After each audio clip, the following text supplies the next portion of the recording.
Welcome back once again. اب بات کریں گے امریکہ کی. ہارڈسٹ ہٹ ہے اس وقت کورونا سے اموات وہاں پر بڑھتی جا رہی ہیں, وینٹیلیٹرز وہاں پر کم پڑ گئے. انفیکٹ اب وہاں پر یہ کہا جا رہا ہے کہ جب تک آپ سروائیو کر سکتے ہیں آپ گھروں میں رہیں, انلیس آپ کو وینٹیلیٹر ریکوائرڈ ہو, آپ کی حالت کرٹیکل ہو جائے تب آپ ہاسپٹل ہیں, otherwise stay at home, because hospitals میں جگہ موجود نہیں ہے. اور وہاں پر جو اسپتال عملہ ہے, ڈاکٹرز ہیں, پیرامیڈکس ہیں, یہ سب کچھ بہت بڑے چیلنج سے گزر رہے ہیں. شعبہ صحت سے جو لوگ وابستہ ہیں ان کو اپنا کام کرنے میں بڑے چیلنجز کا سامنا ہے. تو کورونا سے اس لڑائی میں وہ پوری طرح سے تیار ہیں یا نہیں ہیں, اسلحے سے لیس ہیں یا نہیں ہیں, یا بنا ذرا بختر کے ہی جیسے فوجی کو میدان جنگ میں جانا پڑے ویسی سچویشن ہے. ہم ذرا اس کے اوپر ہی آج بات کرنے کی کوشش کریں گے. کیسے اسپریڈ ہوا امریکہ میں اور کیسے اویئرنیس کا پیغام لوگوں تک پہنچا یا پھر پہنچانا ہے, اس سبھی کے اوپر بات کریں گے. ڈاکٹر مریم باقر ہمارا ساتھ دیں گی اب اس سب میں. ویلکم ٹو نیا دن, کیسی ہیں آپ؟ السلام علیکم, میں بالکل ٹھیک ہوں. آپ کا اور سما ٹی وی کا بہت شکریہ. یہ بتائیے گا کہ یہ ساری کی ساری سچویشن جو ہے نا وہ خراب ہوتی چلی گئی. امریکہ میں ایک کے بعد ایک کیسز بڑھتے چلے گئے, تو پہلے محتاط نہیں تھے. ایک تو اس کی یہ بھی بڑی وجہ ہے کہ وہاں پر انہوں نے اس کو چائنا وائرس کا نام دے دیا, کورونا کو جو ہے نا وہ کوئی سازش سمجھا. شاید یہ بھی تھوڑا سا ایک ریزن تھا. پہلے اس کے اوپر آپ ہمیں جواب دے دیجئے, پھر ہم دیگر سوال بھی کریں گے. نہیں, سازش کا تو میں کچھ نہیں کہہ سکتی, لیکن ہوتا صرف یہ ہے کہ جب آپ تصور نہیں کر سکتے کہ یہ وائرس کیا کر سکتا ہے, جو آپ نے کچھ دیکھا نہیں ہے, آپ کے سامنے کچھ ہوا نہیں ہے, تو آپ کو لگتا ہے کہ یہ تو ایک فلو ہی ہے. فلو جو ہے جو ہر سردی میں آتا ہے. تو شروع میں کافی ہفتوں تک اس وائرس کو فلو کے طور پہ مانا جاتا تھا, کیونکہ ہمارے سامنے ہم نے کچھ ایسا دیکھا ہی نہیں تھا. اٹلی میں چیزیں ہو رہی تھیں, لیکن چونکہ آئی تھنک انسان کی سائیکالوجی ایسی ہوتی ہے کہ آپ کی آنکھوں کے سامنے جب تک کچھ نہیں ہو رہا ہوتا, آپ کو سمجھ نہیں آ رہا ہوتا کہ یہ کس شدت سے اس وائرس کی سوجن جو ہے آپ کے پھیپھڑوں تک پہنچ سکتی ہے, اور کس شدت تک جو ہے ہم جا پائیں گے, یہ ہم میں سے کسی کو پتہ نہیں تھا. اور بس آئی تھنک اسی وجہ سے جو ہے ہم جو ہے اینٹیسپیٹ نہیں کر سکے, اور جب تک ہمیں اندازہ ہوا تب تک بہت دیر ہو چکی. یہ چیز ہمیں سیکھنی چاہیے آپ کی اس گفتگو سے. پاکستان میں بھی ایسے لوگ موجود ہیں جو ویڈیوز بنا رہے ہیں, کہتے ہیں کہ کرونا کچھ ہے نہیں ہے, کچھ ہوگا نہیں. تو پلیز آپ کا جو میسج ہے نا یہ بہت امپورٹنٹ ہے. آپ مجھے یہ پلیز بتائیے گا, اس وقت ہم یہ بھی دیکھ رہے ہیں کہ امریکہ میں, ویسے تو پوری دنیا میں, بٹ بیکاز آپ امریکہ سے اس وقت جو ہمیں جوائن آپ نے کیا ہے, تو میں امریکہ کے ہیلتھ ورکرز کی بات کر لیتا ہوں. ڈیوٹیز آر ٹف, روٹین بہت ٹف ہے. ایون یہ جو فوٹیجز ہم اس وقت دیکھ رہے ہیں, کچھ پکچرز دیکھ رہے ہیں, ماسکس کے نشان پڑ گئے. دیٹ مینس کہ انہوں نے اتنے لمبے عرصے تک وہ ماسک پہنے رکھا. اور کچھ نرسز کی ہم نے امریکہ ہی سے کچھ ویڈیوز دیکھی تھی جس میں وہ باقاعدہ رو رہی ہیں اور وہ کہہ رہی ہیں کہ آرام چھوڑ دیجئے, گھر والوں کو دیکھنا چھوڑ دیجئے, ہمارے پاس اپنی حفاظت کے لیے سامان نہیں ہے اور ہم مریضوں کو بلکتا ہوا تڑپتا ہوا نہیں دیکھ سکتے. کچھ ہمیں نا اب اس چیلنج کے بارے میں بتائیے گا. تو چیلنج تو دیکھیں, سب سے پہلے تو میں یہ بتاتی چلوں کہ میرا جو ہے تعلق وہ انٹرنل میڈیسن سے ہے. انٹرنل میڈیسن اور انفیکشس ڈیزیزز اور آئی سی یو, یہ تین میڈیسن کی ایسی اسپیشلٹیز ہیں جو پریڈومیننٹلی جو کووڈ کو ٹریٹ کرتی ہیں. تو شروع میں جب ہمارے پاس کیسز آنے لگے تو ہم ہی لوگ ان کو دیکھ رہے تھے, لیکن آہستہ آہستہ ہم نے یہ دیکھنا شروع کیا کہ کیسز جو ہیں وہ بے تحاشا بڑھنے لگے, ہمارے قابو سے باہر آنے لگے. اتنا کہ ہمارے ہاسپٹل میں پھر لیڈرشپ نے یہ ڈیسائیڈ کیا کہ اب جو ہے چونکہ ہمارے پاس ڈاکٹرز کم پڑ رہے ہیں, تو ہاسپٹل کے جتنے بھی سرجنز ہیں, ریڈیولوجسٹ ہیں, جو بچوں کو. مریم صاحب پلیز بات بھی کنٹینیو کیجیے گا, اور تھوڑا سا مجھے یہ بھی پلیز بتائیے گا کہ امریکہ میں جو طریقہ علاج ہے, کیونکہ ظاہر ہے ہم اس پر بھی بات کرنا چاہ رہے تھے آپ سے, ہائیڈروکسی کلوروکوین ہو, پلازما تھراپی ہو, اینٹی باڈیز سے علاج ہو, سمپٹومیٹک ٹریٹمنٹ ہو, کیا پروٹوکولز فالو اس وقت کیے جا رہے ہیں؟ پہلے تو میں اپنی بات میں مکمل کر لوں کہ کیسز جو ہیں پھر بے تحاشا بڑھنے لگے, اور اس وقت I don't know what the reason was, لیکن ملک میں ڈاکٹرز اور نرسز اور ہیلتھ کیئر اسٹاف کے لیے انف ماسک نہیں تھے, انف گاؤنز نہیں تھے, انف گلوز نہیں تھے, چیزوں کی کمی پڑ رہی تھی. تو دواؤں کا یہ ہے کہ اس وقت دیکھیں دوائیاں تو بہت ساری ہیں, لیکن اس میں سے کوئی بھی ایک ایسی دوا, نہ ہائیڈروکسی کلوروکوین, نہ کوئی اور دوا, نہ کوئی ویکسین, نہ کوئی اینٹی باڈیز, ان میں سے ایسی کوئی بھی ایسی چیز اس وقت نہیں ہے جو کہ آپ ٹرولی FDA اپروو کہہ سکیں اور آپ کہہ سکیں کہ ہاں یہ کام کرتی ہے.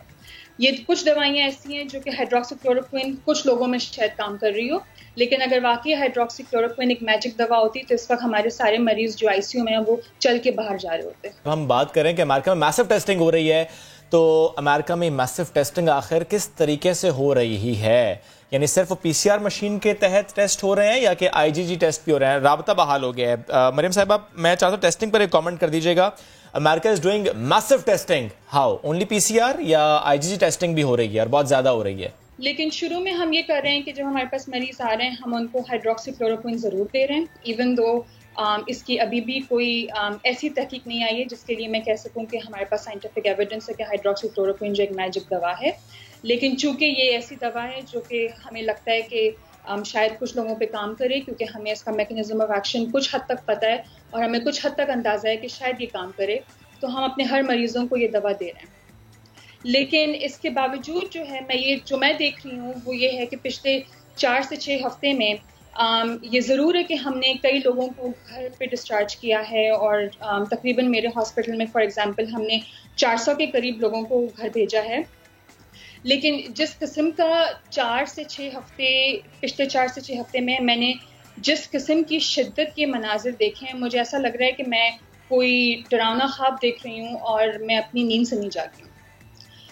چونکہ نیو یارک میں ہم لوگوں نے ان جنرل سب نے مل کے ہم سب اس میں شامل ہیں, ہم نے اس وائرس کو سیریسلی نہیں لیا, ہم نہیں تصور کر پا رہے تھے کہ یہ کیا کر سکے گا, تو ہم نے جو ضروری اقدامات تھے وہ ٹائم پہ نہیں امپلیمنٹ کیے, جس کی وجہ سے یہ ہوا کہ بہت دیر ہو گئی, اور اس کے لیے اور اس کا جو منظر ہے وہ ہمارے سامنے تھا کہ 4 سے 6 ہفتے میں ہم نے کوئی بے تحاشا لاشیں اپنی آنکھوں کے سامنے دیکھی ہیں.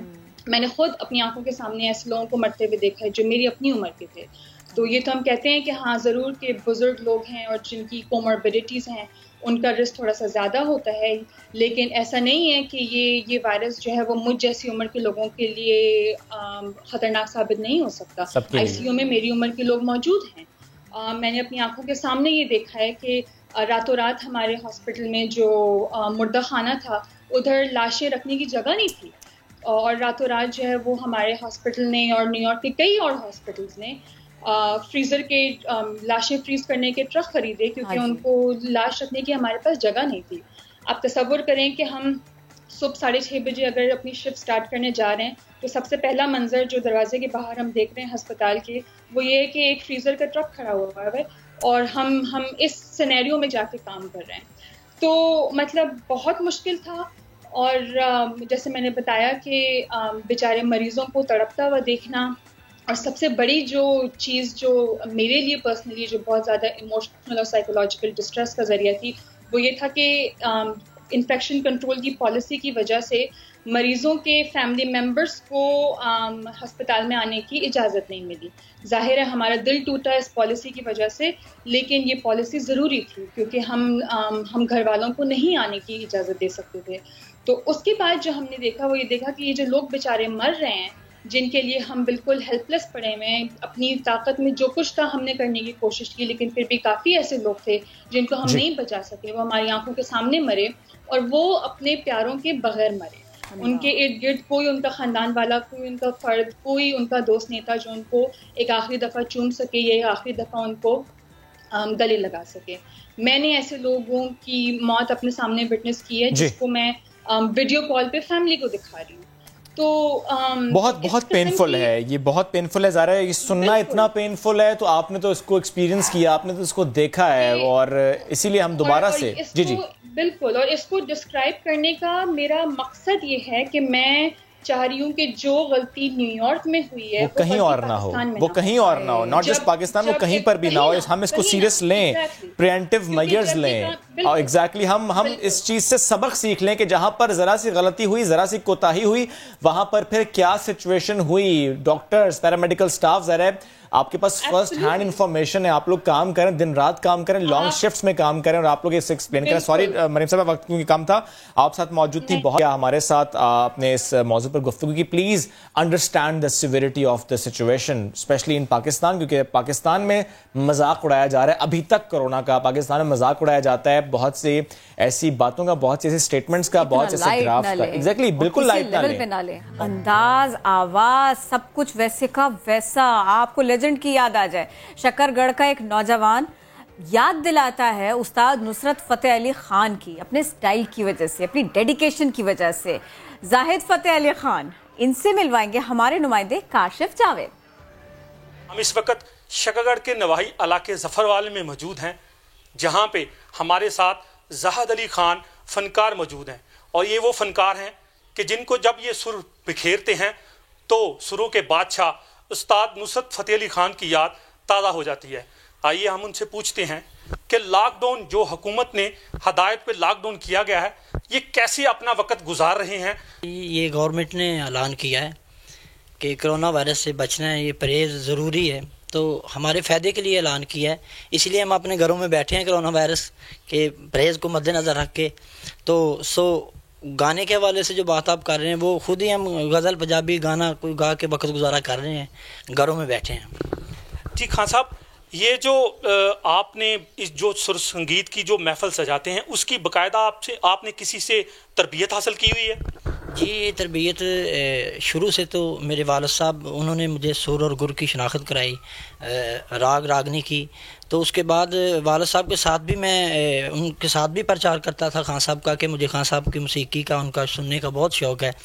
تو ان کے انداز کا, ان کا سبھی جو انداز, جو گانے کا انداز تھا, مجھے بہت پسند تھا. سما کے ناظرین کے لیے آپ سے یہ فرمائش کریں گے کہ خان صاحب کا کوئی ایسا سر سنگیت کا جو جہاں پہ استاد نصرت فتح علی خان کی یاد تازہ ہو جائے, کوئی ایسا سر بکھیریے گا. اس دنیا کے غم جانے کب ہوں گے کم, اس دنیا کے غم دینے والوں پہ صدا بے ظلم و خطا ہوتے جاتے ہیں ستم, جانے کب ہوں گے کم. حکومت سے یہ بھی التجا ہے کہ ان فنکار طبقوں کا بھی خیال رکھا جائے تاکہ وہ بھی اپنے بیوی بچوں کا بہتر طور پہ پیٹ پال سکیں.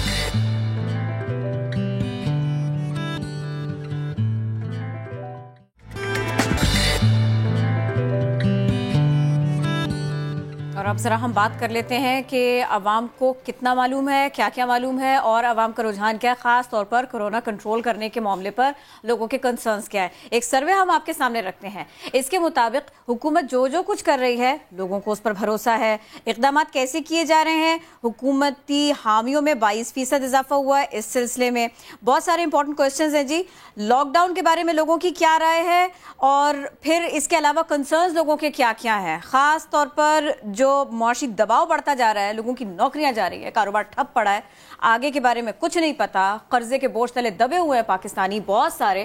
تو ہم آج اسی سب کے اوپر بات کریں گے, اسی سروے کے اوپر بات کریں گے. ایگزیکٹو ڈائریکٹر گیلپ پاکستان بلال گیلانی صاحب ہم کو جوائن کریں. السلام علیکم, کیسے ہیں آپ سر؟ تھوڑا سا اعداد و شمار بتائیے گا نا, کون کون سے مد میں آپ لوگوں نے معلومات اکٹھا کی سر, وہ سب کچھ ہمیں بتائیں. اور پچھلے سروے سے یہ سروے کتنا مختلف ہے, رائے کتنی تبدیل ہوئی ہے؟ بالکل, بہت شکریہ آپ نے بلایا. یہ سروے جو کرونا کے حوالے سے ہمارا پرسیپشن ٹریکر ہے, اس کی 3rd ویو ہے.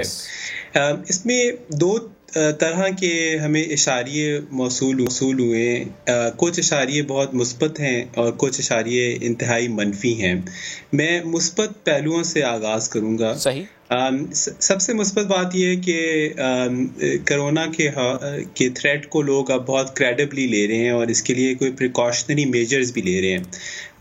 ہم نے جب لاسٹ مارچ کے اینڈ میں سروے کیا, اپریل کے شروع میں سروے کیا, تو اس وقت تقریباً 43% لوگوں نے یہ کہا کہ وہ کرونا کے حوالے سے کوئی پریکاشنری میجر نہیں لے رہے. اب یہ شرح گر کر صرف 13% رہ گئی ہے. بیشتر افراد صرف 13% رہ گیا ہے. زیادہ تر لوگوں نے 63% نے یہ کہا کہ وہ ماسک کا استعمال کر رہے ہیں. 48% نے ہینڈ سینیٹائزرز کا استعمال کہا. ہینڈ واشنگ کے حوالے سے انہوں نے کہا 75% نے کہا کہ وہ کرونا سے بچنے کے لیے ہاتھ بار بار دن میں دھوتے ہیں. تو یہ خوشائن بات ہے کہ حکومت کا جو میسج ہے کہ کرونا سے بچنے کے لیے آپ کو احتیاطی تدابیر کرنی ہے ان میں اضافہ ہو رہا ہے. لوگ جو جمعے کی نماز کے اوپر پابندی ہے 2/3 65% لوگوں نے ایون فرائیڈے پریئر کی جو بندش ہے اس کو بھی قبول کیا. اس میں اربن علاقوں میں رہنے والوں نے اور پنجاب میں رہنے والوں نے زیادہ قبول کیا. 30 سے 40 سال کی عمر کے افراد نے اس بات کو زیادہ قبول کیا. یہ ایک مثبت اشاریے ہیں. لوگ لاک ڈاؤن کی حمایت میں بھی اضافہ ہوا ہے. جو منفی اشاریہ ہے جو کہ بہت ہی سنگین ہے اور تمام اہل فکر کو اس کے بارے میں غور کرنا چاہیے اور سنجیدگی سے غور کرنا چاہیے، وہ یہ کہ 84% ہاؤس ہولڈز نے تقریباً 2.5 کروڑ گھرانوں نے ہمیں یہ کہا کہ ان کی آمدنی کا ایک بڑا حصہ کرونا کی نظر ہو چکا ہے اور وہ ان کی آمدنی میں شدید کمی ہوئی ہے. کچھ کمی نہیں، شدید کمی ہوئی ہے. 68% نے یہ بھی کہا کہ وہ بے روزگار ہو گئے ہیں. ان کے گھرانے میں کوئی شخص جو ہے وہ بے روزگار ہو گیا ہے. یہ سروے 19 ملکوں میں کیا گیا جس میں ہمارے جیسے کچھ غریب ممالک بھی شامل تھے. یہ شرح کہ کرونا اکانومی کو اور لوگوں کی آمدنیوں کو برباد کر رہا ہو، اس میں پاکستان ان 19 ممالک میں سب سے آگے ہے. اس لیے ہمارے خیال سے اس میں مثبت پہلو بھی ہیں، منفی پہلو بھی ہیں.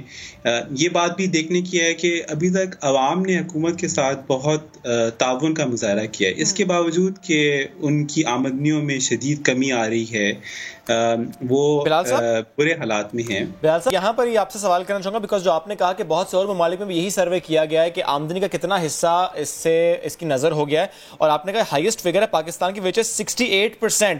سر 68 کے نیچے تو میں دیکھ رہا ہوں کہ the next figure is 37 Malaysia کی، یعنی 68 سے لے کے 37 تک اور کوئی فگر نہیں ہے. باقی تمام کا جو سروے وہ اس سے کم بتا رہا ہے. لیسٹ از جاپان 1%. یہ کیا ڈفرنس ہے اور کیوں اتنا ڈفرنس ہے، اتنا ہیوج ڈفرنس کیوں ہے؟ بالکل، اس میں مختلف پہلو دیکھنے والے ہیں. کچھ یہ کہ پاکستان میں جو غربت کی شرح جو ہے وہ آلریڈی بہت زیادہ ہے، اور جب پاکستان کی کرونا کے لاک ڈاؤن کیا گیا اس سے پہلے بھی پاکستان کی معیشت جو ہے اس میں شدید مندی کا رجحان تھا. پاکستان میں لوگوں کی جو سیونگز ہیں وہ بہت لیمیٹڈ ہیں. ہم حکومت کا سروے بھی یہ بتاتا ہے، ہمارا سروے بھی یہ بتاتا ہے کہ عام طور پر ایک گھرانے کے پاس صرف 4,000 روپے سیونگ ہوتی ہے. تو آپ یہ سوچیں کہ جس گھر میں آمدنی آنا بند ہو جائے اس کے بعد پچھلے مہینے کے سے 4,500 روپے موجود ہیں. تو اگر آپ کے پاس سے 4,500 روپے موجود ہیں اور آپ 7 افراد پہ مبنی ایک گھرانہ ہے اور آپ کا عام طور پر آمدنی خرچہ جو ہے وہ 40,000 روپے ہے، تو آپ یہ خرچہ کہاں سے پورا کریں گے؟ اس وجہ سے پاکستان میں یہ جو اسٹیٹسٹک ہے یہ بہت ہی انارمس ہے. میری اپنی ذاتی رائے یہ ہے کہ حکومت اس معاملے پہ سنجیدہ ہے.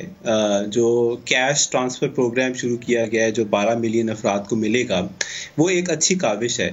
مگر اس کے ساتھ ساتھ ہم نے یہ بھی دیکھا کہ چھوٹے کاروبار جو کہ عام پاکستانی کرتا ہے اور وہ تنخواہ پہ بھروسہ کرنے والوں کے افراد کی تعداد کم ہے. چھوٹا کاروبار ملک میں لوگوں کو آمدنی فراہم کرنے کا سب سے بڑا ذریعہ ہے. چھوٹے کاروباروں کے لیے حکومت نے ابھی تک کوئی میجر ایکٹیویٹی نہیں کی. ایک اسٹیٹ بینک کی اسکیم آئی ہے مگر اس سے زیادہ نہیں ہوا. تو یہ اسٹیٹسٹک حکومت کے لیے ہم حکومت سے بھی رابطے میں ہیں. ہم کوشش کر رہے ہیں کہ تمام پالیسی میکرز کو یہ پہنچائیں کہ عوام ابھی تک آپ کے ساتھ تعاون کر رہے ہیں اس کے باوجود کہ وہ درد اور کرب کا شکار ہیں. مگر ایسا نہ ہو کہ یہ درد اور کرب اس حد تک نکل جائے کہ لوگ سڑکوں پہ آ جائیں اور پھر وہ کسی کے لیے بھی اچھی بات نہ ہوگی. اور ابھی ہم یہ شیئر بھی کر رہے تھے بھوک بڑھ رہی ہے دنیا بھر میں, یہ ایک بڑا کرائسس ہے کہ جو اب سامنے آ رہا ہے. ورلڈ فوڈ پروگرام انہوں نے بھی اس سلسلے میں تھوڑی معلومات شیئر کی ہے. یہ فرمائیے گا, یہ کچھ امپیکٹ ہم یہاں بھی دیکھ رہے ہیں, خدا نہ خواستہ کچھ یہاں پر بھی اسی طرح, کیونکہ یہ سچویشن تو ایسے ہی لگ رہی ہے. بالکل. آئی تھنک پاکستان میں عام طور پر ہمارا جو 70 سال کی ہماری ہسٹری ہے اس میں یہ بات بھی دیکھنے میں آئی ہے کہ جب بھی اس طرح کا کوئی کرائسس سچویشن آتی ہے تو لوگ آس پاس کے لوگوں کی مدد کرتے ہیں, غریب لوگوں کی مدد لوگ کرتے ہیں, متوسط لوگ کرتے ہیں. تو ابھی بھی ہمارے پاس اینیکڈوٹل ایویڈنس ہے اس بات کا کہ حکومت بھی کوشش کر رہی ہے اور جو صاحب استطاعت لوگ ہیں وہ مدد کر رہے ہیں. تو امید تو یہ کی جا سکتی ہے اور ہم پوری امید رہنا چاہتے ہیں کہ انشاءاللہ ہم ایک قوم بن کر اس مسئلے کا حل نکالیں گے. اس میں آئی تھنک ایک مثبت پہلو یہ ہے کہ ہر کرائسس میں کوئی ایک مثبت پہلو بھی ہوتا ہے کہ ابھی تک جو پاکستانی عوام کا ایک مہذب طور پر صبر اور ثابت قدمی سے ایک پر امید طور پر اس کرائسس پر عمل کرنا ہے اور حکومت اور عوام کا مل جل کر مسائل کو حل کرنا ہے, جس میں آئی تھنک جو جمعے کی نماز کے حوالے سے ابھی تک 2/3 کی سپورٹ ہے. اور اب ہم نے سروے جب کیا تو 1 in 3 نے ابھی بھی یہ کہا کہ وہ جمعے کی نماز پڑھ رہے ہیں, مگر 2/3 نے جمعے کی نماز مسجد میں پڑھنا بند کر دیا ہے. تو یہ ایک مثبت پہلو ہے, لوگ عوام کے ساتھ کوآپریٹ کر رہے ہیں, حکومت کے ساتھ کوآپریٹ کر رہے ہیں, مگر حکومت کو بھی کوشش کرنی چاہیے کہ وہ عوام کی توقعات پر پورا ہو. ایک اور پلیز مجھے کامنٹ کر دیجیے گا کہ ویو 2 اور اب یہ ویو 3 اس میں ڈفرنس لاک ڈاؤن سے متعلق رائے میں کیا ہے؟ پہلے کتنے حامی تھے لاک ڈاؤن کے, اب کتنے حامی ہیں لاک ڈاؤن کے پاکستان میں؟ تو ہم نے یہ دیکھا کہ لاک ڈاؤن کی حمایت میں کوئی 6% اضافہ ہوا ہے, تو اس وقت اب بڑھ کر 74%, یعنی ہر 4 میں سے 3 پاکستانی حامی ہیں لاک ڈاؤن کے. بہت شکریہ بلال صاحب, ساتھ موجود تھے آپ, اور جو سروے آپ نے کیا ہے اس کے متعلق آپ نے سٹیٹس ہمارے سامنے رکھے, اور یہ ایک چیز جو کہ اپنے سٹارٹ میں اس کا آغاز کیا کہ تھریٹ کو ہم کتنا سیریس لے رہے ہیں. اس مہینے کے آغاز میں 43% سیریس لے رہے, 43% جو ہیں وہ ان کی رائے جو ہے وہ ذرا مختلف تھی, لیکن اب 13% پہ وہ ڈراپ ہو گئی ہے, جو کہ ظاہر ہے ایک اچھی بات ہے. بڑھتے ہیں آگے, ایک اچھی خبر ہے ہمارے پاس. پاکستان کے معروف پاپ سنگر سلمان احمد بیمار تھے, اب صحت یاب ہو گئے. شکست دیے کورونا کو, وہ 14 دن آئسولیشن میں رہے ہیں, اور میوزک کے ساتھ رہے. ایگزیکٹلی, ظاہر ہے وہ میوزک کے ساتھ رہے ہیں, اور میوزک نے ان کو بڑی انرجی دی ہے. پہلی ریمیڈی تھی ان کے لیے, یہ بڑی اچھی ریمیڈی تھی ان کے لیے بھی اور ان کے مداحوں کے لیے بھی جو ادروائز اسٹریس میں ہے. مکمل صحت یاب ماشاءاللہ ہو چکے ہیں. تو ہم نے سوچا کہ آج پھر ذرا ان سے بات کی جائے. پہلے تو ہمیں جب انہوں نے جوائن کیا ہم نے بات کی کہ آئسولیشن ٹائم کیسے گزرا, لیکن اب ذرا پوچھ لیتے ہیں یہ جو 14 ڈیز کا پیریڈ تھا یہ کیسا گزرا. ظاہر ہے میوزک کے ساتھ تو گزرا. سلمان بھائی گڈ مارننگ کہیں گے آپ کو, تھوڑا سا بتائیں گے اس پورے ٹائم پیریڈ میں, یعنی 14 ڈیز کے اس آئسولیشن پیریڈ میں آپ کو سٹریس تو نہیں ہوا, اور اگر ہوا تو پھر آپ نے کیا کیا؟ جی بہت اہم سوال ہے. کرونا ایک ایسی بیماری ہے, بہت عجیب بیماری ہے کہ نہ صرف آپ کے شریر پہ اس کا اثر ہوتا ہے, یعنی کہ جسم میں درد, سر میں درد, اپنا گلا خراب, نزلہ اور شدید کمزوری محسوس ہوتی ہے کچھ دنوں پہ. ساتھ میں اس کا ایک نفسیاتی بھار بھی آتا ہے. وہ اس لیے کہ 24 گھنٹے سارے جو نیوز چینلز ہیں وہ صرف کرونا کی بات کر رہے ہیں. آن لائن جائیں صرف کرونا کی بات ہو رہی ہے, سوشل میڈیا پہ جائیں صرف کرونا کی بات ہو رہی ہے. تو اس کا میں نے مقابلہ اس طرح کیا, جو نفسیاتی اس کا جو ہے 2-3 چیزیں کی. ایک تو میں نے موسیقی کا سہارا لیا کہ ایک ترانہ جو ہے وہ کمپوز کیا, تجھے سلام. ایکچولی میں پہلے سے کمپوز کر رہا تھا, لیکن جب یہ ہوا تو پھر اس پہ پوری توجہ کے ساتھ میں نے کیا, اور میں نے یہ سوچا کہ یہ تجھے سلام جو ہے نوجوانوں کے نام ایک پیغام ہے. تو کیوں نہ ایسا کیا جائے کہ پورے پاکستان میں جتنے بھی میرے جاننے والے ہیں آرٹسٹ نامور, ان کو ایک دعوت دوں کہ آپ بھی اپنی آواز شامل کریں میرے ساتھ.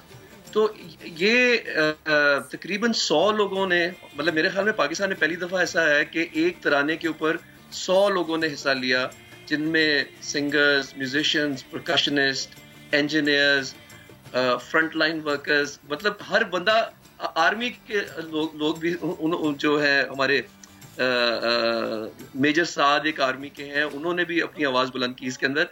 تو یہ بڑا ایک یونیک قسم کا پروجیکٹ تھا, اور اس کی وجہ سے کیونکہ میری توجہ اتنی زیادہ اس پروجیکٹ پہ تھی کہ میرے 14 دن جو کرنٹین کے تھے وہ زیادہ مجھے کوئی نفسیاتی دباؤ نہیں ہوا. سلمان بھائی آپ کو اسٹریس نہیں ہوگا نا, نیوز چینلز سارے کے سارے مت دیکھیں, آپ سما دیکھ لیں, ہم لوگ گھبرانا نہیں ہے اور ساتھ میں معلومات بھی ہونی چاہیے اس کے اوپر, تو پوری طرح سے عمل پہ رہے ہیں, سما دیکھا کریں آپ. اچھا چلیے یہ بتائیے, جو آپ کے فینز ہیں ان کو آپ کیا بتائیں گے اس سلسلے میں نا, کورونا سے بچنے کے لیے ان کو کیا پیٹرنز, کیا ہیبٹس اپنانی چاہیے, کیا کرنا چاہیے؟ جی پاکستان میں جو لوگ ہیں ان کو میں یہ بتانا چاہتا ہوں کہ میں جس طرح میں نے پہلے بھی کہا کہ میں کورونا کی گڑھ میں ہوں, یا نیو یارک میں تقریباً 18,000 سے زیادہ جو لوگ ہیں وہ فوت ہو چکے ہیں, اور 2 لاکھ یا ہمیں آج فگر پتہ نہیں کیا ہے لیکن 2 لاکھ سے اوپر کیسز ہیں صرف نیو یارک کے. اور ادھر اگر آپ ماسک نہ باہر پہن کے جائیں تو $1,000 کا فائن کر دیتے ہیں یہاں کی جو پولیس ہے. تو صدر ٹرمپ نے کہا کہ یہ ایک مذاق ہے, کورونا کوئی ایسی چیز نہیں. تو اس کی وجہ سے ہی امریکہ میں سب سے زیادہ جو فوت ہوئی ہیں کورونا سے وہ امریکہ میں ہوئی ہیں, کیونکہ یہاں کی جو قیادت تھی انہوں نے لاپرواہی شو کی. تو پاکستان میں آپ یہ نہ کریں. میں نے جیسے مجھے پتا چلا میں نے اپنے آپ کو محدود کیا, میں نے ماسک پہننا شروع کر دیا, میں نے اپنے ہاتھ جو ہے 5-6 دفعہ صابن لگا کے 20 سیکنڈ انتظار کر کے میں نے ہاتھ بہت دفعہ دن میں دھوئے. ٹھیک ہے, میں اپنے ماں باپ سے نہیں ملا, جا کے اپنے بچوں سے نہیں ملا, کیونکہ جس طرح قائد اعظم محمد علی جناح نے کہا کہ یونٹی, فیتھ, ڈسپلن, تنظیم, اتحاد, ایمان, اسی سے ہی ہم مقابلہ کر سکیں گے. یہ ایک جنگ ہے, کورونا کے خلاف آپ کو یونٹی, فیتھ اور ڈسپلن لانا ہوگا. کیونکہ دیکھیں صرف میری اپنی صحت نہیں ہے, میں نے اپنے بزرگوں کو بھی بچانا, اس لیے بھی میں ماسک پہنتا ہوں, اور میں اپنے بچوں کو بھی, اپنی فیملی کو بھی بچاؤں گا. تو اس کو آسان نہ لیں آپ, یہ جو جتنا زیادہ اپنے آپ کو بچائیں گے اتنی زیادہ یہ جو کرو ہے وہ فلیٹن ہوگی. ٹھیک ہے, دیکھیں آپ خود گلا کر رہے تھے کہ صرف کورونا ہو رہا ہے, چلے ہم مزید کورونا پر بات نہیں کرتے, let's change the topic and the mood. گنگنا دیں جو گانا آپ نے تیار کیا ہے. نیا دن کے ناظرین, آپ اس کو میں ابھی آپ سے شیئر کروں گا یہ گانا, اور آپ کر لیں, لیکن کیونکہ میری حالت جو ہے وہ اتنی اچھی اس وقت نہیں ہے تو میں آپ کو اس کی پوری ریکارڈنگ جو ہے جس کے لیے تقریباً 100 لوگوں نے حصہ لیا وہ میں چلے ٹھیک ہے, ایسے ہی صحیح, جیسے آپ کہتے ہیں ہم ویسے کر لیتے ہیں. اینی ویز بہت شکریہ, ساتھ موجود تھے آپ, صحت مند رہیے, اور جس طرح جو گڈ پریکٹسز آپ نے اپنائی وہ ہم سب کو اپنانی, نو میٹر ہم کوارنٹین میں, نو میٹر ہم آئسولیشن میں, نو میٹر ہم سوشل ڈسٹینسنگ میں, لیکن ہمیں لازمی وہ احتیاط برتنی ہے. اینی ویز آپ کو ایک جملہ یاد ہے, مارو مجھے, یاد آیا؟ نہیں یاد آیا, آ تو گیا ہے. یہ تو خیر جملہ تھا مومن ثاقب, لیکن ہم ان کے بھائی کی بات کریں گے, بلال بن ثاقب. مومن اور بلال کا کمال کیا ہے نا, یہ ہم آپ کو آج بتائیں گے, اب بھی نہیں بتائیں گے, واپس آئے نا, بریک لینا ہے. ہاں یہ پہیے کی کہانی ہے کیا, جانی بریک کے بعد. پاکستان کے دیہی علاقوں کی خواتین کی مشکل دور کرنے والے بلال بن ثاقب فوربس ایشیا کے 30 انڈر 30 انٹرپرینور کی فہرست میں شامل ہو گئے ہیں. ہم سب مبارکباد دیتے ہیں ان کو, اور ان کی جو کاوش ہے اس پر ظاہر ہے ہم نے پہلے بھی ان سے بات کی تھی اسی شو میں. مومن ثاقب, بلال ثاقب نے جب ہمیں جوائن کیا تھا, طیبہ نام سے پروجیکٹ ہے, H2O ویل, یعنی ایک ایسا پہیا جو کہ خواتین کو سپورٹ کر رہا ہے کہ پانی بھریں اور آرام سے لے کر جائیں, پھر وہ بڑا بھاری مٹکا اٹھا کر ایگزیکٹلی لے جانا نہیں پڑتا. تو ہمیں جوائن کیا ہے بلال بن ثاقب نے لنڈن سے, اور وی ہیو مومن ثاقب فرام لاہور. بلال آپ سے ہم گفتگو کا آغاز کرتے ہیں, بیکاز ظاہر ہے فوربس 30 انڈر 30 ایک تو ایفرٹ بڑی, اور پھر اس کے بعد میں اس کو مانا بھی بڑی جگہ پر گیا. کیسا فیل کر رہے ہیں اور آگے کیا کرنا ہے, کتنی موٹیویشن بڑھی ہے سب کے بعد میں؟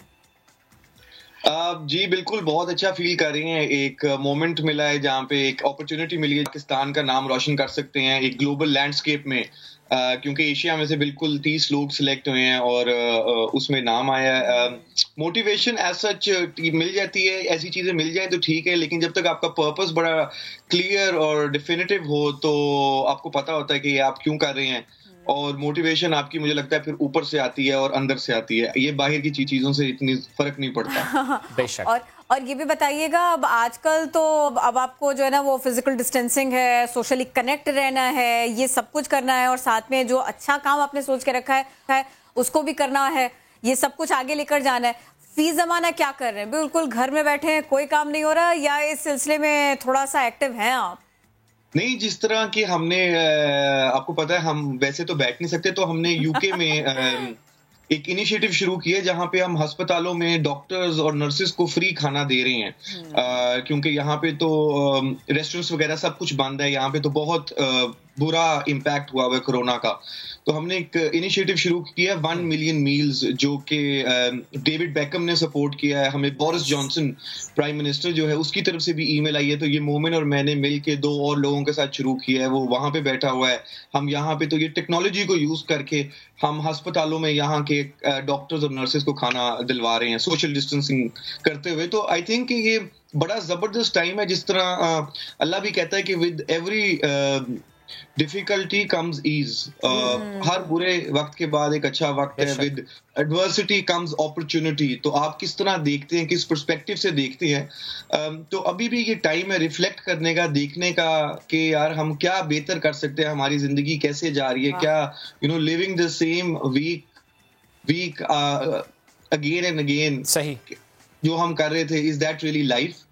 تو آئی تھنک یہ ایک بڑی بلیسنگ ہے بیٹھ کے سوچنا اور کانٹمپلیٹ کرنا. ایگزیکٹلی, بیٹھ کر سوچنا کہ اب ہمیں کیا کرنا ہے اور کیا کچھ کرنا چاہیے تھا جو ہم کر نہیں پائے اپنی مصروفیت کی وجہ سے. مومن, آپ بھی مجھے بتائیے گا, ظاہر ہے آپ دونوں نے یہ پروجیکٹ سٹارٹ کیا اور بڑا اچھا پروجیکٹ تھا یہ H2O ویلز. اس وقت بھی چل رہا ہے یہ پروجیکٹ, کیونکہ ظاہر ہے سائل تو ہیں but at the same time rural areas ہوں, وہ سندھ کے ہوں, بلوچستان کے ہوں, وہ کہیں کے بھی ہوں, وہاں پر اس طرح فیسیلیٹیٹ کرنا وہ تو ہر وقت کی ضرورت ہے. بالکل. ابھی ہماری جو لاسٹ ڈسٹریبیوشن ہوئی تھی ویلز کی, وہ تقریباً 1.5 مہینہ پہلے ہم نے خود جا کے تھرپارکر پہ جا کے یہ ویلز بانٹے تھے. جو ویلز ہیں وہ تو 24/7 ہی مدد کر رہے ہیں ان فیملیز کی. تو اٹ سیلف تو ویلز ہم کیونکہ 5,000 سے زیادہ بانٹ چکے ہیں, تو وہ تو مدد کر رہے ہیں. اور ایٹ دا سیم ٹائم طیبہ کی جو ہماری ٹیم ہے ٹیکنالوجی کو یوز کرتے ہوئے, ہماری جو ریسرچ اینڈ ڈیولپمنٹ ہے, اس سب پہ تو کام ہو ہی رہا ہے. اور مور دین دیٹ, میں بلال بھائی کی بات کو آگے لے جاتے ہوئے یہی کہہ دوں کہ ہم سب کو سوشل ڈسٹینسنگ کرنے کا تو اس وقت کہا گیا, جو کہ بہت ضروری ہے, لیکن ہمیں یہ سوچنا ہے کہ ہم ایموشنلی ایک دوسرے سے ڈسٹینسنگ مت کر لیں, جس کا مطلب ہم اپنا احساس اس انسان کے لیے مت مار دیں جس کو ہماری ضرورت ہے, جس طرح کے ڈیلی ویجز والے ورکرز اور بہت سے لوگ جس لاک ڈاؤن سے افیکٹ ہو رہے ہیں. تو ہم گھروں میں بیٹھ کے بھی جس بھی اپنی کیپیسٹی میں جس طرح بھی ان لوگوں کی مدد کر سکتے ہیں ہمیں کرنی چاہیے. اور اس ٹائم کو یوٹیلائز کرنا چاہیے کہ کورونا کے دور سے جب ہم باہر نکلے, ہم ایک نیا سکل سیکھ کے نکلے, ایک بہتر انسان بن کے نکلے, کیونکہ ہمیں وقت اللہ تعالیٰ نے دے دیا ہے. اور ہم ہر وقت روتے رہتے ہیں وقت نہیں ہے, ٹائم نہیں ہے. اب اللہ تعالیٰ ٹائم دیتے ہیں تو اس کو ہم بہت سی اچھی چیزوں کے لیے یوٹیلائز کر سکتے ہیں. اور آپ لوگوں کے ساتھ تو ویسے ہی ہمارا کیا دوستی کا رشتہ آپ کو پتہ ہی ہے. آپ لوگوں کو تو ویسے ہی اب بات کرتے مجھے ہوتا ہے یار, تو آپ کو پتہ ہی ہے. اچھا, مجھے یہ بتائیے, یہ جملہ آج کل جب بھی بات کرتے ہیں نا کورونا, تو بہت کم لوگ اس کا انتخاب کرتے ہیں کہ جب ہم کورونا سے باہر نکلیں گے. ایک تو یہ کہ امید بہت ہے اس بات میں, اللہ کرے کہ ایسے ہو جائے, جلد ہو جائے. دوسرے یہ کہ ساری دنیا کو اپنی پرائرٹیز نئے سرے سے سیٹ کرنی پڑیں گی. مومن, ہم کو اپنے آپ کو, پوری مخلوق کو بچانا ہے, اس ارتھ کو بچانا ہے. ہم نے ابھی تک ریسرچ ہو رہی ہے, لیکن کہیں نہ کہیں ہم نے بہت غلط کر کے رکھا ہوا تھا. تو یہ دنیا کی پرائرٹیز اب کیا ہونے چاہیے؟ میرے حساب سے اب ٹائم, ایون تو کلائمیٹ ایگزامپل دے رہا ہوں, کلائمیٹ چینج ڈفرنٹ چیز ہے اس ڈیزیز سے, لیکن ہمیں اس بات کا احساس ہو گیا کہ جو پلانٹ ارتھ ہے نا, جب یہ ناراض ہو جاتا ہے نا تو پھر ایک دفعہ سب بند ہو جاتا ہے. جس طرح ہم دیکھیں اس وقت درخت ہیں وہ ٹھیک ہے, انسانوں کو وقتہ ڈال گیا. تو ہمیں اس کے بعد اپنی پرائیورٹی سیدھی کرنی ہوگی اور کلائمیٹ چینج جیسی چیزوں پہ بہت زیادہ کام کرنا ہوگا, تاکہ ہم مل کے انسان, کیونکہ دیکھیں سارے ایشیا, یورپ سب اپنی جگہ اس وقت اکٹھے سب بند ہوئے ہیں. وائرس نے نہیں دیکھا کون کس ملک کا ہے, کون کیا ہے, اس نے سب ہیومینٹی کو اٹیک کیا. تو آئی تھنک ایز ہیومنس ہمیں مل کے کام کرنا ہوگا پلانٹ ارتھ کو. دوسری بات, دنیا کی پرائیورٹیز, مجھے لگتا ہے دنیا اب کبھی سیم نہیں ہوگی. دنیا کورونا کے بعد ٹوٹلی ڈفرنٹ طریقے سے چلے گی. یونیورسٹیز آپ کہہ لیں, جو یونیورسٹیز نے 10-15 سال بعد ایک چیز کرنی تھی ان ٹرمز آف سب کچھ آن لائن لے کے جانا, وہ آج سے اب شروع کر رہے ہیں. اپرچونٹی مل گئی ہے اس وقت, اپرچونٹی مل گئی ہے ایبسولوٹلی ٹیکنالوجی کو یوز کرنے کی. اور میں بتاؤں, لوگ اکثر نیو یارک سے لندن فلائی کرتے تھے ایک میٹنگ کرنے کے لیے. اب ان کو جب فورس کیا گیا نا, جس طرح یہاں ہمارے اسٹوڈیو میں ہوتے, اب پہلے بھی آپ کرتے تھے لیکن اب ساری گیسٹس کو آپ آن لائن لے رہے ہیں, تو یہ ایک فورسڈ وے میں جب آپ کو ٹیکنالوجی اور اپنے آپ کو چینج کرنے کا جو ہے ایسے ہی مومن. ابھی ہم نے کچھ دن پہلے دیکھا, ایون اگر میں پاکستان کی کچھ ایگزامپلز کوٹ کروں تو جو ہمارا جوڈیشل سسٹم ہے وہ بھی اس کو یوٹیلائز کر رہا ہے کہ جو سماعت ہے وہ آن لائن ہو رہی ہے, اپلوڈ بھی ہو رہی ہے, اور ہماری کابینہ کی اگر میٹنگ ہو رہی ہے یا پارلیمانی رہنماؤں کی میٹنگ ہو رہی ہے تو وہ بھی آن لائن ہو رہی ہے. اچھا مومن, بہت لوگ پریشان ہیں گھروں میں, جو ہے بہت پریشان ہیں. جب آپ ساتھ ہو تو ہم چاہیں گے کہ آپ کا جو ایک سارکاسٹک سا انداز ہے نا, اس سے ہم تھوڑا سا لوگوں کو محظوظ بھی کریں. یہ وقت ہے لوگوں کو تھوڑا سا نا محظوظ کرنے کا بھی. اور اگر آپ چاہیں نا تو آپ اپنے اسٹائل میں ان پاکستانیوں کو ایڈریس کر سکتے ہیں جنہیں ابھی بھی ایسا لگتا ہے کورونا کچھ نہیں ہے, یہ تو باہر کے لوگوں کی باتیں ہیں یا شاید کسی کی سازش. دونوں مل کر بھی کرتے ہیں, بڑا مزہ آتا ہے آپ دونوں جب گفتگو کرتے ہیں اس طرح کی. نہیں, اس سے جلدی سے 5 سیکنڈ میں مجھے پتا ٹائم آپ کے بہت کم ہے. اس کورونا کے دور میں بھی ایک خوشی تو مجھے چلے مل گئی, پاکستان کو مل گئی بلال بھائی کا فوربس کے تھرو. تو کہنے کا مقصد یہ, ہر دور میں اللہ تعالیٰ کو خوشی ضرور دے دیتا ہے ہم پاکستانیوں کو, یہ میں نے نوٹس کیا ہے. دوسری بات یہ, میں نے ویڈیو بنائی تھی آج سے کچھ 4-5 ہفتے پہلے, کوئی مجھے ہمارا جاننے والا ڈاکٹر تھا فیصلہ آباد میں, وہ بتا رہا تھا جب نیا کورونا کا پیشنٹ ان کے ہاسپٹل میں آیا, ارد گرد سے بندے دیکھنے چلے گئے پیشنٹ کو, کورونا کا پیشنٹ ہو.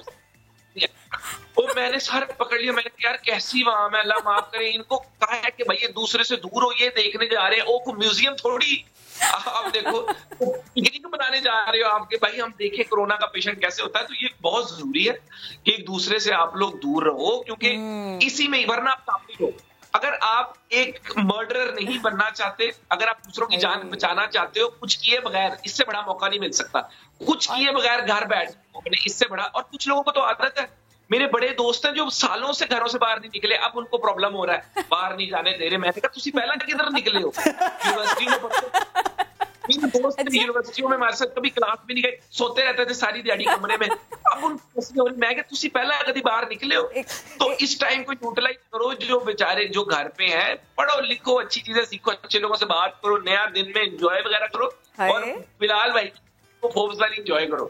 اچھا ٹھیک ہے, میں نا یہی پوچھنے چاہ رہی تھی مومن آپ سے, تو آپ نے اس کو ایڈریس کر دیا. بلال کوئکلی آپ بھی بتا دیجیے گا, ایک نوجوان کو, خاص طور پہ پاکستان کے نوجوان کو, صرف اور صرف جو ہے نا وہ جتنا سارا ڈیٹا اس کے پاس میں انٹرنیٹ پر ہے نا, بس اس کو سرف نہیں کرنا, اس کو صحیح معنوں میں ریسرچ کرنے کی ضرورت ہے, پڑھنے کی ضرورت ہے, پھر آگے بڑھنے کی ضرورت ہے.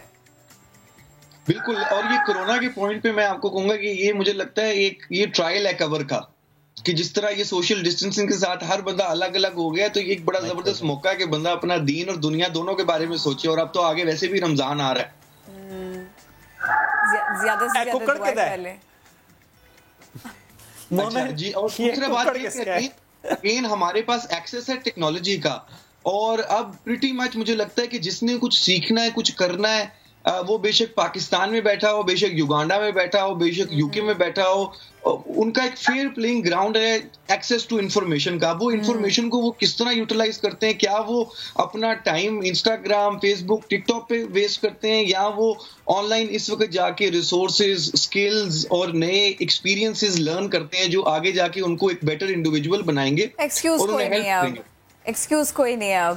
Thank you so very much, آپ دونوں ہمارے ساتھ تھے. بھائی اسکائپ کے بہانے, دن کے بہانے سے آپ دونوں سے بات تو ہو گئی, بہت اچھا لگا, لیکن اور اچھا لگے گا جب انشاءاللہ چیزیں بہت بہتر ہو جائیں گی. اور بلال اور مومن کراچی میں ہمارے اسٹوڈیو میں آئیں گے, because it's always player talking to Bilal and Saqib. آپ دونوں کا بہت شکریہ ساتھ میں جتنے.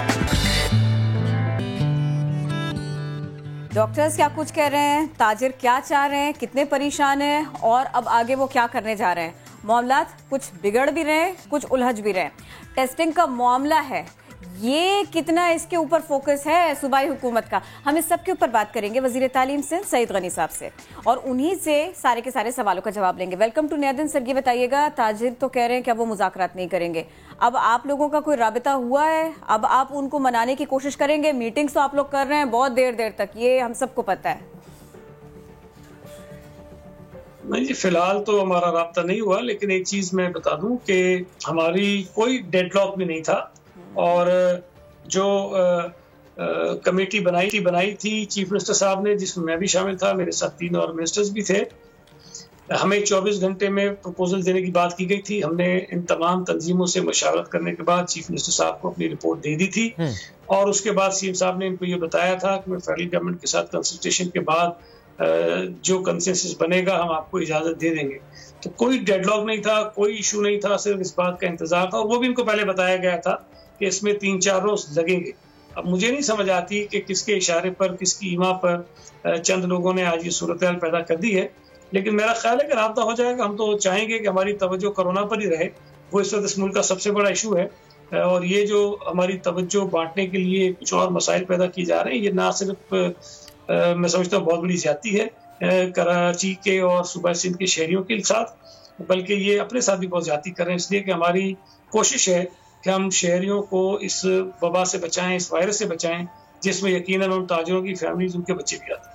ٹھیک. اچھا سر، کچھ دیر پہلے ہم ظاہر اسی موضوع پر گفتگو بھی کر رہے تھے کہ تاجر برادری کا موقف کیا ہے. وہ یہ کہتے ہیں کہ جب ہم ایک بات لے کر جاتے ہیں اور جس پر مشاورت ہوتی ہے تو ظاہر ہے سندھ گورنمنٹ کو ڈیسائیڈ کرنا چاہیے، سی ایم صاحب کو ڈیسائیڈ کرنا چاہیے. وفاق کی بات کیوں کی جاتی ہے کہ وفاق ڈیسائیڈ کرے گا، یا وفاق کو بتایا جائے گا، یا عمران خان صاحب کو لکھا جائے گا، وہ جواب دیں گے تو پھر ڈیسائیڈ کریں گے؟ معاملہ سر صوبے نے ڈیسائیڈ کرنا. نہیں وفاق پہ ڈالنے کی کوشش ہم نہیں کر رہے ہیں. دیکھیں، ہم نے شروع میں آغاز میں جب کوئی فیصلے نہیں ہو رہے تھے تو کچھ فیصلے ہم نے خود کیے، اور میں سمجھتا ہوں کہ بروقت کیے اور اس کی پذیرائی بھی ہوئی. لیکن ان فیصلوں کے بعد کچھ اور قسم کی آوازیں جب کہیں اور سے اٹھنا شروع ہو جاتی ہیں، ان فیصلوں کو متنازع بنانے کی کوشش کی گئی. اس کے بعد چیف منسٹر صاحب نے برملا پریس کانفرنسز کر کے یہ کہا کہ ہماری یہ خواہش ہے کہ پرائم منسٹر صاحب لیڈ کریں اور پرائم منسٹر صاحب فیصلے کریں، ہم اس پہ عمل درآمد کریں گے. اب اگر یہ صورتحال بنی کہ جی ہمیں دکانیں کھولنی ہیں یا نہیں کھولنی، تو اس پر ہم نے ایک مشاورت کر لی، پروپوزل بنا لیے. ہم صرف یہ چاہتے تھے کہ فیڈرل گورنمنٹ کو بھی آن بورڈ لے لیں اور اس کے بعد ہم ان کو اجازت دے دیں. تو ایک نیک نیتی کے ساتھ ایک اچھا کام ہم کرنے جا رہے ہیں، لیکن سمجھنا چاہیے کہ ہمارے لیے سب سے زیادہ اہم شہریوں کی جانیں ہیں، ان کی صحت ہے، اس پر ہم کمپرومائز نہیں کریں گے. اور جو اگر یہ سمجھتے ہیں کہ جی وہ کاروبار زندگیوں سے زیادہ ضروری ہے، تو میں سمجھتا ہوں کہ انہیں اپنے رویوں پر دوبارہ ذرا غور کرنا چاہیے. سعید غنی صاحب، ابھی ہم تاجروں سے بھی بات کر رہے تھے تو انہوں نے کہا ان کا مسئلہ اس صورت میں بڑی حد تک حل ہو سکتا ہے کہ بلا سود یا پھر کم شرح سود پر انہیں قرضے دیے جائیں تاکہ وہ کچھ تو فیسیلیٹیٹ کر پائیں اپنے ساتھ جڑے لوگوں کو. تو یہ بتائیے گا کہ پھر کیا اس سلسلے میں آپ لوگ کر رہے ہیں، کیا تجاویز زیر غور ہے؟ دیکھیں، یہ بات چیف منسٹر صاحب کی میٹنگ میں بھی ان تاجر تنظیموں نے رکھی تھی، تو ہم نے ان کو بتایا تھا کہ یہ صوبائی حکومت کے اختیار میں نہیں ہے. اور چیف منسٹر صاحب نے پہلے بھی فیڈرل گورنمنٹ کے سامنے یہ مطالبہ رکھا تھا کہ جو کاروباری ہمارے دوست ہیں ان کو قرضے دیے جائیں، کم نرخوں پر قرضے دیے جائیں تاکہ وہ اپنے ادارے چلا سکیں اور ملازمین کی تنخواہیں دے سکیں. اس پر میں سمجھتا ہوں کہ اسٹیٹ بینک نے ایک اچھی اسکیم اناؤنس کی جس میں انہوں نے 4% اور 5% پر جو ہے وہ قرضے دینے کی بات کی. لیکن ہم یہ سمجھتے ہیں کہ جب اسٹیٹ بینک نے مزید 2% کمی کی ہے قرضوں میں، جو شرح سود میں، تو ان قرضوں پر بھی شرح سود میں مزید کمی ہونی چاہیے. اور جب تاجروں نے یہ مطالبہ کیا تھا تو چیف منسٹر نے ان کو یقین دہانی کرائی تھی کہ ان کا یہ مطالبہ بھی وہ فیڈرل گورنمنٹ کے سامنے رکھیں گے اور ان سے گزارش کریں گے کہ جو چھوٹے تاجر ہیں ان کو بلا سود جو ہے وہ قرضے فراہم کیے جائیں. تو وہ ان سے بات کی تھی اور وہ بات کریں گے. ٹھیک سر، آپ ذرا ٹیسٹنگ سے متعلق بھی کامنٹ کر دیجیے گا، کیا سندھ میں پول ٹیسٹنگ ہو رہی ہے؟ اور سر ڈسٹرکٹ کمشنر ضلع جنوبی ان کی طرف سے کہا گیا تھا 19 تاریخ کو کہ کرونا ٹیسٹ کا 10 منٹ میں نتیجہ آئے گا. وہ ریپڈ ٹیسٹنگ کی بات کریں، وہ کہتے ہیں معاون خصوصی وزیر اعلیٰ کہ ان کا ٹیسٹ کیا گیا، نتیجہ 10 منٹ میں ملا ہے اور ضلع کے تمام افراد کا ٹیسٹ وہ کریں گے، یہ بھی کہا گیا ان کی طرف سے. دیکھیں، جو ریپڈ ٹیسٹنگ ہے وہ ہم نے بالکل شروع کی ہے اور وہ ان علاقوں میں کی جاتی ہے جو ہاٹ اسپاٹس ہیں، جہاں کیسوں کی تعداد زیادہ ہوتی ہے اور جن آبادیوں کو ہم بند کرتے ہیں اور بند کرنے کے بعد جلدی سے ٹیسٹنگ کراتے ہیں تاکہ وہاں اگر پیشنٹس ہیں پازیٹیو ہیں تو وہ سامنے آ جائیں. اچھا، یہ فرمائیے گا، گورنر سندھ نے کہا عمران خان لاک ڈاؤن میں نرمی کرنے جا رہے ہیں، اس سلسلے میں کوئی بات ہوئی ہے آپ لوگوں کی جب آپ مل جل کر بیٹھیں؟ اور پھر سندھ کا کیا موقف ہے، آپ لوگوں کا کیا موقف ہے اس سلسلے میں؟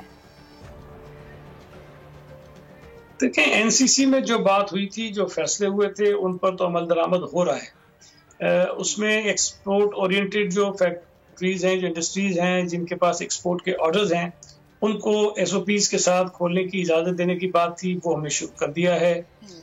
مساجد کے متعلق جو این سی سی کی میٹنگ کے بعد ایک فیصلہ ہوا تھا صدر پاکستان کی زیر صدارت اجلاس میں، اس پر بھی ہم جو عمل درآمد ہے وہ ایس او پیز کے تحت کر رہے ہیں۔ جو باتیں ہوئی تھی اس پہ تو ہم نے کر لی، لیکن مزید نرمی کے کیا فیصلے ہوئے ہیں وہ میں سمجھتا ہوں کہ یا تو گورنر صاحب کے علم میں ہوں گے یا پھر خان صاحب کے علم میں ہوں گے۔ ہمارے سامنے کوئی اور ایسی چیز نہیں ہے، جو فیصلے ہوئے ہیں اس پہ ہم امپلیمنٹیشن کروا رہے ہیں۔ سید غنی صاحب بہت شکریہ، آپ اس سلسلے میں ہمارے ساتھ تھے، وقت دے رہے تھے، بات کر رہے تھے۔ کراچی میں لاک ڈاؤن، اس کے دوران ڈبل سواری پر پابندی لگی، پھر کیا ہوا؟ کراچی پولیس نے اہلکاروں کے لیے شٹل سروس شروع کر دی، مختلف زونز میں اہلکاروں کو پک اینڈ ڈراپ کی سہولت دی گئی۔ مزید اپڈیٹ کریں گے سما کے نمائندہ سعود بن مرتضیٰ۔ خدشہ یہ ہے کہ جون تک بلند ترین سطح پر کورونا پاکستان میں پہنچ جائے گا، سٹیٹس اس طرح کے آنے لگ جائیں گے، یہ خدشہ ہے۔ تو وزیر خارجہ شاہ محمود قریشی کے مطابق ہمیں اس سلسلے میں تیار رہنا ہوگا۔ کیا کچھ ہے ماحول، کتنے سارے سوال ہیں میرے آپ کے ذہن میں، ہم یہ سارے کے سارے سوال رکھیں گے آج شاہ محمود قریشی صاحب ہی کے سامنے، کیونکہ جو لوگ بیرون ملک مقیم ہیں وہ پاکستانی بھی بہت پریشان ہیں۔ تو شاہ صاحب thank you so very much, آپ ہمیں وقت دے رہے ہیں۔ یہ فرمائیے گا، خلیجی عرب ممالک یہاں پر لاکھوں پاکستانی ہیں روزگار کے سلسلے میں، وہاں پر بس بھی گئے، اب ان کے بہت سارے مسائل ہیں کہ جو سامنے آ رہے ہیں۔ سفارت خانہ کیسا کردار ادا کر رہا ہے، کیا کر رہا ہے، اور بہت سارے ممالک نے تو نوکریاں بھی ختم کر دیں۔ تو اب جب یہ واپس آئیں گے، ان کے گھرانے پورے واپس آئیں گے، پھر کیا ہوگا؟ وہ لوگ کیا سوچیں، عام آدمی کیا سوچے؟ دیکھیے، خلیجی ممالک میں ہماری بہت بڑی تعداد میں پاکستانی ہیں جو وہاں رہتے ہیں، محنت مزدوری کرتے ہیں اور پاکستان کو اربوں ڈالر ترسیل کرتے ہیں۔ ہمارے بہت سے ہمیں قدر و منزلت ہے، ہم یہ بھی جانتے ہیں، ہم میں سے بہت سے پھنسے ہوئے جو واپس آنا چاہتے ہیں، ان میں سے بہت سے ایسے ہیں کہ جو لے آف کر دیے گئے ہیں کیونکہ وہاں کاروبار جو ہے کنسٹرکشن کا کام بند ہوا ہے، لاک ڈاؤن کی کیفیت ہے، تو وہ واپس آنا چاہتے ہیں اور ہم حد الوسع کوشش کر رہے ہیں کہ خیریت سے، سیف طریقے سے، باعزت طریقے سے ہم کو واپس لے آئیں۔ اس کے ساتھ ساتھ آپ کے سامنے ہے کہ اس وقت پورے گلف ممالک جس میں ہماری بہت بڑی تعداد ہے، وہ اب آئل کی پرائسز، ان کا انحصار تیل کی قیمتوں پر ہے، ان کا ذریعہ ہے جو آمدنی ہے اس کا بہت بڑا انحصار تیل کی پیداوار پہ ہے۔ تیل کی قیمتیں گر گئی ہیں، کروڈ آئل کی قیمتیں گر گئی ہیں، تو ان کی آمدنی، ان کی معیشتیں متاثر ہوں گی، اور اگر ہوتی ہیں تو بہت سے لوگ بے روزگار ہو سکتے ہیں، اس کا امکان موجود ہے اور وہ شاید واپس آنے کی طرف رجوع کریں۔ تو اس کے لیے ہمیں سوچ بچار کرنی ہے، ہم نے دیکھنا ہے کہ ہم کس طرح فیسیلیٹیٹ کر سکتے ہیں۔ ہمارے پر معاشی دباؤ بالکل ہے، پوری دنیا پر ہے، صرف ہم پر نہیں ہے۔ World Bank, I M F کا تجزیہ ہے کہ پوری گلوبل اکانومی جو ہے وہ 3% سے کانٹریکٹ کرے گی، سکڑے گی، تو اس کا امپیکٹ ہم پر بھی ہوگا۔ ہماری برآمدات پہ ہو چکا ہے، ہماری ریمیٹنس پہ ہو چکا ہے، اور اگر لے آفس ہوتے ہیں تو ہمارے جو ریمیٹنسز ہیں وہ بھی متاثر ہوں گے، اور اگر لوگ واپس آنا شروع ہوتے ہیں تو اوبیسلی ہمارے ریونیوز جو ہے، جو معیشت کا پہیہ رکا ہوا ہے، تو ریونیوز بھی افیکٹ ہوں گے۔ امپورٹ جب کم ہوتی ہے تو وہاں سے جو ریونیو جنریٹ ہوتا ہے وہ بھی ہمیں اس کا بوجھ اٹھانا پڑے گا، ایکسپورٹس کم ہوتی ہیں تو اس کا بوجھ بھی برداشت کرنا پڑے گا۔ صحیح۔ شاہ صاحب، عمران خان صاحب نے بھی بارہا ہی کہا کہ ہم اس ایشو کو ایڈریس کرنے کے لیے جو سٹیپس اٹھا سکتے تھے ہم وہ اٹھا رہے ہیں۔ لاک ڈاؤن سے متعلق بات کرنی ہو، انہوں نے فیسلٹیز کو انہانس کرنے سے متعلق بات کرنی ہو، ٹیسٹنگ کیپیسٹی کی بات ہو، جتنا فیسلٹیز پرووائڈ کرنے اس سے متعلق بات ہو، یعنی کوشش تو کی جا رہی ہے، کہا تو یہی جا رہا ہے، پھر یہ کیوں کہتے ہیں کہ جون تک کیسز پیک پر پہنچ جائیں گے؟ خدشہ کیوں ہے؟ جیسے جیسے آپ کی ٹیسٹنگ ایبلٹی بڑھ رہی ہے ویسے ویسے آپ کی معلومات میں اضافہ ہو رہا ہے۔ ایک نمبر 2، آپ جہاں بھی دیکھیں دنیا میں، یورپ میں دیکھیں، امریکہ میں دیکھیں، تو یہ اس کا ایک پیک کرتا ہے۔ تو ہماری جو پیک ہے وہ توقع کی جا رہی ہے کہ مئی کے آخر میں یا جون کے اوائل میں پیک کرے گی۔ تو obviously اگر مئی اور جون میں اس نے پیک کرنا ہے تو کیسز بڑھیں گے، اموات بھی بڑھیں گے۔ اب یہ فرمائیے گا کہ ایئرپورٹ پر سختی ہونی چاہیے، تھوڑے سے پروٹوکولز ہونے چاہیے جو فالو ہونے چاہیے، پھر ٹیسٹنگ ہونی چاہیے، کس قدر بڑھائی جائے اور سارے کے سارے معاملات کو فالو کیا جائے. کیا بتا سکتے ہیں آپ یومیہ کیا اسٹیپس ہیں، یا پھر چلیے ہم اس کو ایسے بھی دیکھ سکتے ہیں کہ عام آدمی اسی طرح سے اس کو سمجھ پا رہا ہے کہ کچھ ٹیسٹ ہو رہے ہیں ایئرپورٹس پر، کیا وہاں پر میڈیکل سہولت ہے تو کتنی ہے، بڑھنی چاہیے، کیا ہونا چاہیے؟ دیکھیے صرف ایئرپورٹس پہ نہیں، ایئرپورٹ پہ تو جتنے لوگ آ رہے ہیں، باہر سے لوگ آ رہے ہیں، یہ ایک ایس او پی طے ہو چکا ہے کہ جو بھی باہر سے آئے گا اس کو کوارنٹین کیا جائے گا، اس کا 48 گھنٹے رکھا جائے گا، اس کا ٹیسٹ کیا جائے گا، جو نیگیٹو ہوں گے وہ گھر چلے جائیں گے سیلف آئسولیشن میں. خدا نہ خاصہ اگر انہیں کوئی پازیٹیو ہوئے تو ان کو کوارنٹین کیا جائے گا 14 دن کے لیے اور دوبارہ ٹیسٹ کیا جائے گا. یہ تو ہمارا ایک اسٹینڈرڈ آپریشن پروسیجر طے ہو چکا ہے اور اس کے تحت ہم فلائٹس کو ریگولیٹ بھی کر رہے ہیں اور لوگوں کی سیفٹی کو مد نظر رکھتے ہوئے ان کو واپس لا رہے ہیں. آسان کام نہیں ہے لیکن ایسا ہو رہا ہے. اور باقی بھی جو ہماری ٹیسٹنگ ایبلٹی ہے جب شروع میں بہت کم تھی، اس وقت جو ہے وہ ہم پہلے 3000 یومیہ کی ہماری کیپیسٹی تھی، لیکن اس میں بتدریج اضافہ ہو رہا ہے اور انشاءاللہ مئی میں ہماری 20 سے 30 ہزار تک ڈیلی ٹیسٹنگ کی ایبلٹی ہو جائے گی. یعنی 20 سے 30 ہزار پر ڈے ہم ٹیسٹ کریں گے آئندہ آنے والے دنوں میں. بہت زبردست بات ہے، اس سے بھی آگے بڑھنا چاہیے ظاہر ہے ہمیں کنسیڈرنگ آر پاپولیشن. شاہ صاحب یہ بتائیے گا کہ ایس او پیز تو طے ہیں، لیکن جو فلائٹس آ رہی ہیں پاکستان، کیا ہم فلائٹس بڑھا رہے ہیں؟ کیا ہم یہ کوشش کر رہے ہیں کہ اس کو اس طرح سے سپیڈ اپ کریں کہ میکسیمم پاکستانی جو واپس آنا چاہتے ہیں ان کو ہم لے کر آئیں؟ فار ایگزامپل اگر میں پوچھ لوں کہ اس ہفتے کتنے آئے تو کیا سٹیٹس ہیں؟ پہلے جو ہم لا رہے تھے ہم کیونکہ ہمارے پاس جو ٹیسٹنگ فیسلٹی محدود تھی، کوارنٹین کی کیپیسٹی بھی ہماری محدود تھی، تو ہم نے اور صرف ایک ایئرپورٹ پر سارا بوجھ تھا، وہ اسلام آباد کا ایئرپورٹ ہے. اب ہماری کیپیسٹی بڑھ گئی ہے، کوارنٹین ایبلٹی بڑھ گئی ہے، ایئرپورٹس ہمارے دیگر کھل گئے ہیں، ملتان کا، فیصل آباد، لاہور، پشاور، کراچی. تو اب انشاءاللہ ہماری جو ویکلی پہلے ہم لا رہے تھے 2000 کے قریب، اب انشاءاللہ ہر ہفتے ہم 6 سے 7 ہزار تک لوگوں کو لا سکیں گے. ایس او پیز فالو کرنا بہت ضروری ہے، احتیاطی تدابیر فالو کرنا بہت ضروری ہے. احتیاطی تدابیر کے ساتھ کیسے اقدامات ہونے چاہیے جس سے لوگوں میں خوف و ہراس نہیں ہو، لوگ محتاط بھی ہوں، کورونا سے بالکل بچ کے رہیں، دور ہوں؟ دیکھیے خوف و ہراس پھیلانا نہ مراد ہے نہ مقصد ہے. لوگوں کو اویئر کرنا، لوگوں کو اس کے مضر اثرات سے آگاہ کرنا حکومت کے فرائض میں شامل ہوتا ہے. چنانچہ ہم نے اس کے لیے کیمپین، ایک اویئرنیس کیمپین لانچ کی ہے. لوگوں کو بتایا جائے کہ احتیاطی تدابیر کیا ہے، اور پھر انشاءاللہ چند روز میں ماہ رمضان کا آغاز ہوگا. ماہ رمضان میں آپ جانتے ہیں کہ لوگوں کی جو انٹریکشن ہے مساجد کا بڑھ جاتا ہے. ویسے تو سارا سال لوگ جاتے ہیں، لیکن رمضان کے مہینے میں مساجد میں رش بڑھ جاتا ہے. بازاروں میں بھی سحر افطار کے ٹائم آپ کو بھیڑیں دکھائی دیتی ہے. اب ہم لوگوں کو کہہ رہے ہیں کہ احتیاطی طور پر بہتر اور افضل چیز تو یہی ہے کہ آپ اپنے گھر پر تراویح اور نمازیں ادا کریں، عبادت کریں، اللہ سے رجوع کریں، اس سے معافی مانگیں، اس سے اپنی بہتری کے لیے دعا کیجیے، اپنے خاندان کے تحفظ کے لیے آپ دعا کیجیے. لیکن مسجد میں جانا چاہتے ہیں تو اس کے لیے ہم نے ایس او پیز مرتب کیے ہیں اور علماء مشائخ سے مشاورت کر کے ایک 20 نکاتی ایجنڈا تیار کیا ہے.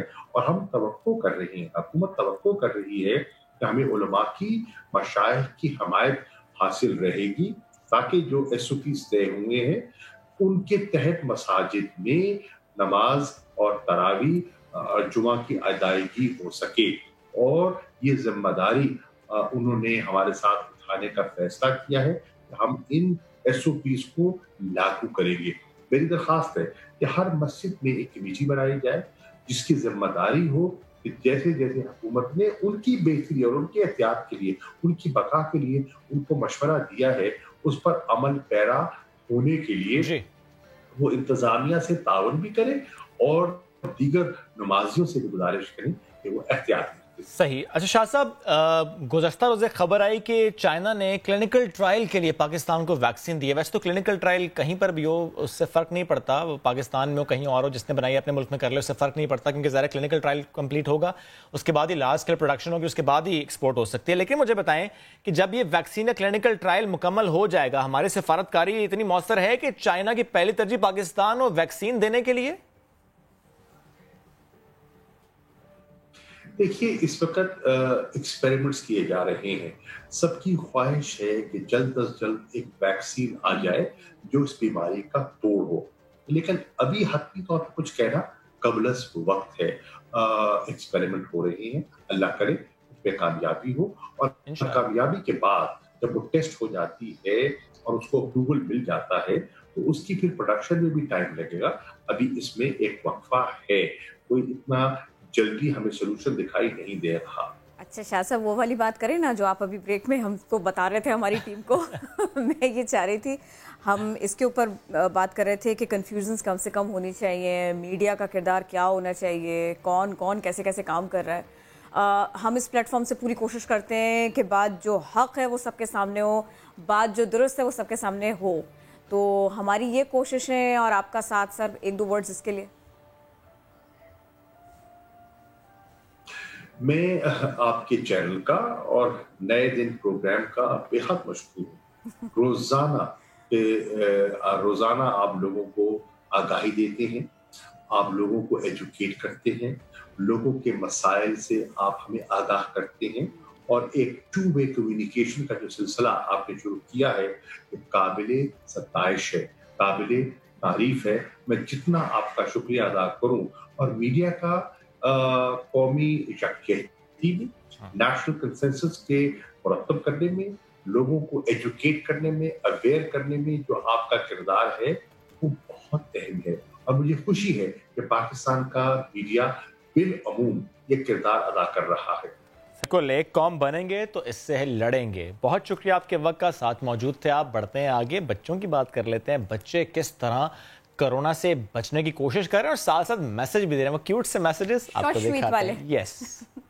علیکم، میں روزانہ نمازیں پڑھ کر ملک کی سلامتی کے لیے دعائیں کرتا ہوں. آپ لوگ بھی ضرور کرتے ہوگے تاکہ اللہ تعالیٰ ہمیں کرونا کے عذاب سے نجات دلائے.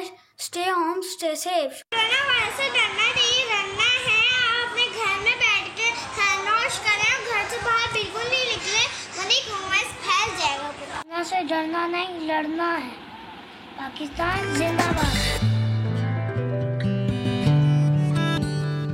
Welcome back. آج رؤیت ہلال کمیٹی کا اجلاس ہونا ہے. ذرا چاند ہی کے معاملے پر بات کر لیتے ہیں، کیونکہ کئی سالوں سے تنازع ہم دیکھتے چلے آئے ہیں، اور ابھی تو وزارت برائے سائنس اور ٹیکنالوجی بھی ظاہر ہے اس کا حصہ ہے، کیونکہ وہ پہلے سے بتا دیتے ہیں کہ چاند نظر آئے گا یا نہیں، چاند کی عمر ہے کتنی، اور کیا کل روزہ ہونے والا ہے پشاور میں. Exactly, you never know. وفاقی وزیر برائے مذہبی امور نور الحق قادری صاحب نے ہمیں جوائن کر لیا، تو اسی اہم معاملے پر آپ سے ہم بات کرنا چاہ رہے تھے. سر بہت شکریہ وقت کا. سر کیا سمجھتے ہیں رمضان اور عید کے چاند، اس پر تمام علماء متفق ہوں گے؟ کیونکہ ماضی میں جس طرح ہم نے دیکھا ہے کہ دو چاند نظر آ جاتے تھے، ایک پہلے اور ایک بعد میں. یہ تنازع کہیں دوبارہ تو کھڑا نہیں ہو جائے گا؟ اب تو وزارت برائے سائنس اور ٹیکنالوجی بھی میدان میں، وہ بھی بتا دیتے ہیں کہ چاند کی عمر کتنی ہے اور نظر آنے کے چانسز کتنے ہیں. ہمیشہ سے محکمہ موسمیات کے اور سفارکوں کے جو نمائندے ہوتے ہیں وہ رؤیت ہلال کمیٹی میں بیٹھے ہوتے ہیں اور وہ تعاون کر رہے ہوتے ہیں کمیٹی کے ٹیکنیکل ایشوز پہ. اور اب تو ہم نے سائنس اینڈ ٹیکنالوجی منسٹری سے ایک آفیسر جو ہے ایکسپرٹ، ٹیکنیکل ایکسپرٹ کے طور پر ان کو بھی نامینیٹ کر دیا ہے. ہماری یہی کوشش ہوتی ہے کہ جو جدید دور کے تقاضے ہیں اس کو بھی پورا کیا جا سکے، اور جو شریعہ کے اور دین حق کے جو ہدایات ہیں جو کہ رؤیت اور شہادت ہے اس کو بھی ملحوظ نظر رکھا جائے اور اس کا بھی اہتمام ہو.